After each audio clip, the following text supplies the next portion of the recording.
प्रणाम साथियों, मैं आपका साथी नीरज सिंह। साथियों, नरेंद्र मोदी जी के महत्वाकांक्षी योजना बुलेट ट्रेन, जो कि मुंबई से अहमदाबाद तक आएगी, जो कि जापान के वित्तीय सहायता और तकनीकी के आधार पे बन रही है।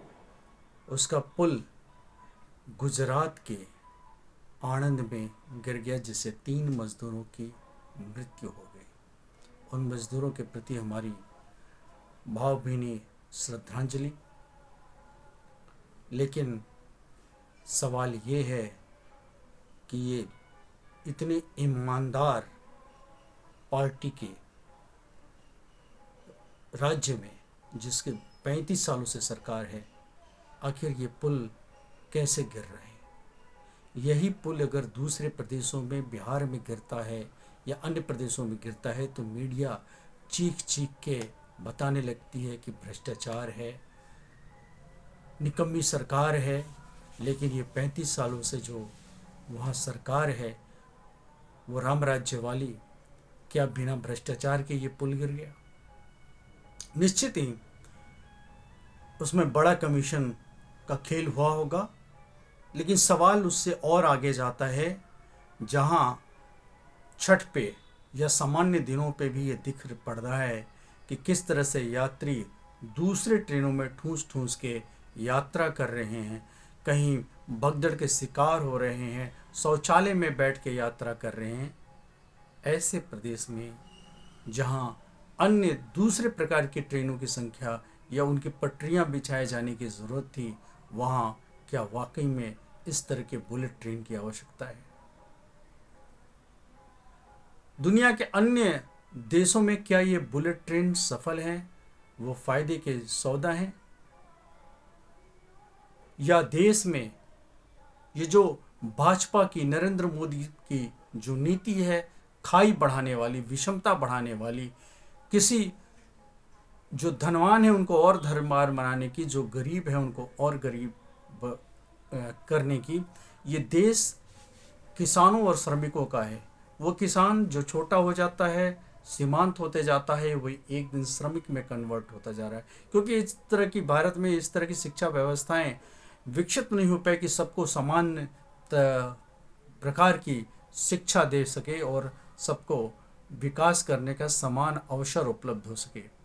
ऐसे में भारत में बहुत सारे प्रदेश में से जिनकी आर्थिक स्थिति कमज़ोर हो गई है या विकास के दौर में पिछड़ गए हैं, जैसे उत्तर प्रदेश, मध्य प्रदेश, बिहार, उड़ीसा, झारखंड, ऐसे तमाम, यहाँ तक कि बंगाल के भी बहुत सारे मज़दूर जो होते हैं, किसान जो होते हैं, बाद में मज़दूर में कन्वर्ट होते हैं, जो उनकी जोत का आकार छोटा होता जाता है और वो रोज़गार की तलाश में अपने गांव से, अपने घर से, अपने कुटुंबों से पलायन कर या तो सीजनली या स्थायी रूप से पलायन करके दूसरे प्रदेशों में जाते हैं नौकरी करने के लिए। फिर वो पर्व त्यौहार में अपने गांव की में आते हैं, शादी अपने गांव में करते हैं। तो ऐसे अवसरों पे वो यात्रा करके अपने गांव की ओर आते हैं और उनकी आर्थिक स्थिति ऐसे नहीं होती कि वो इसी में सफ़र करें। लेकिन ये जो विदेशी नीति परस्त जो ये सरकार है, वो इनके यात्रा करने के लिए ऐसा अवसर ही नहीं छोड़ना चाहती है कि वो सुगमतापूर्वक यात्रा कर सकें। सारे ट्रेनों से जनरल जो डिब्बा होते हैं उनकी संख्या को घटा दी गई हैं। मुश्किल से इक्का दुक्का रह जाता है और उसमें इतनी भीड़ होती है, वो चढ़ नहीं पाते हैं। और एसी की संख्या बढ़ाते जा रहे हैं। आप एसी की संख्या बढ़ाइए, लेकिन जनरल का भी डिब्बा बढ़ाइए। आज जनरल के सवारी करने वालों की संख्या ज़्यादा है। साथ ही इनके लिए और ट्रेनों की बढ़ाने की आवश्यकता है। ऐसे ट्रेन चलाने की आवश्यकता है, या उनके लिए और अतिरिक्त, यदि ट्रेनों पे ज़्यादा ट्रैफिक है तो अतिरिक्त पटरियां बिछाने की ज़रूरत है, जिससे ये सामान्य लोग यात्रा कर सकें।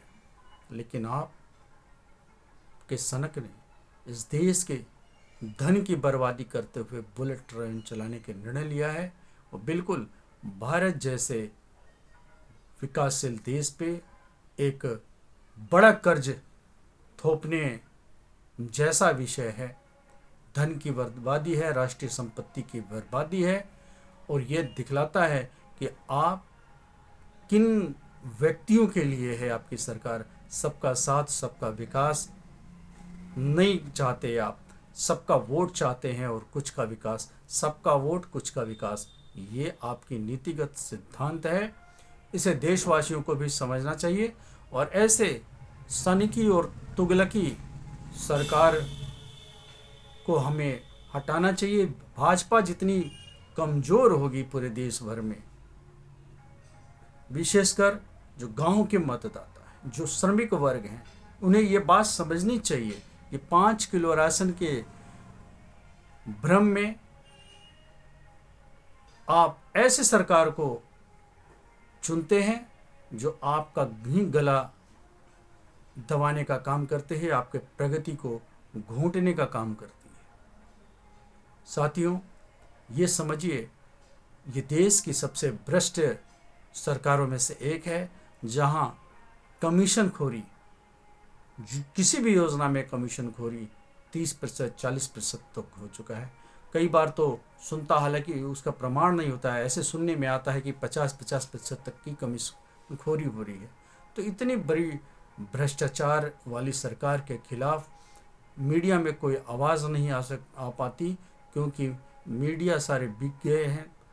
मतलब जो गोदी मीडिया हैं, या तो उनके गला दबा दिया जा रहा है, उनकी आवाज़ को दबा दिया जा रहा है, या उन्हें खरीद लिया गया है।